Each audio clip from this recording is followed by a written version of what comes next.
Parlour वाली को घर पे बुला लेना, आप कोई बहुत बड़ा तीर नहीं मार लेते हैं। उन लोगों के पास भी टाइम बहुत कम बचा हुआ रहता है, क्योंकि जॉब तो वो लोग भी करती हैं और छुट्टी उन लोगों को भी चाहिए। तो बहुत रिक्वेस्ट करने के बाद ही वो लोग हम लोगों को टाइम देने के लिए आ गई। और कोई एक मेंबर भी हम लोग नहीं थे, हम लोग तीन मेंबर थे घर पे, मैं, मेरी सासू माँ और मेरी ननद। तो इन तीनों को टाइम देना, सुबह से लेकर के करीब दोपहर के 4 बज गए थे। तो उनका नाश्ता, खाना पानी सब हम लोग कर दिए थे कि अब आप कहाँ जाइएगा, आपका जो भोजन है, जो खाना है, आप घर पे ही खाइएगा हम लोगों के साथ। तो स्टार्टिंग में पहले मेरी सासू माँ का क्लीनअप हुआ, फेशियल सब चीज़ वो करवाई, आईब्रो।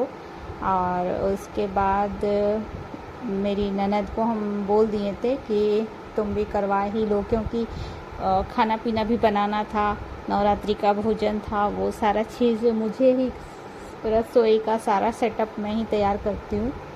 और ये सब करने के बाद ही मैं बोली कि आप लोग करवा लेने के बाद जब फ्री होइएगा तब हम लास्ट में करवाएंगे अपना फेशियल।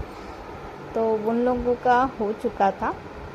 उसके बाद मैं अपने रसोई का जो भोजन था, पहले तो मैं नाश्ता सबको करा दी थी, उसके बाद भोजन बनाने में जुट गई। और जैसे जैसे मैं भोजन अपना बनाती गई तो सभी का क्लीनअप हो ही गया था।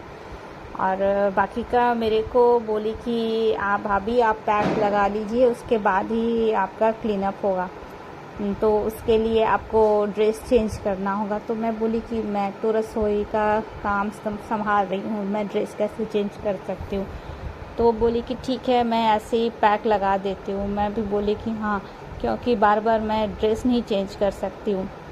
तो वो अपना काम जो पैक लगाना था, ब्लीच, वो सब कर दी।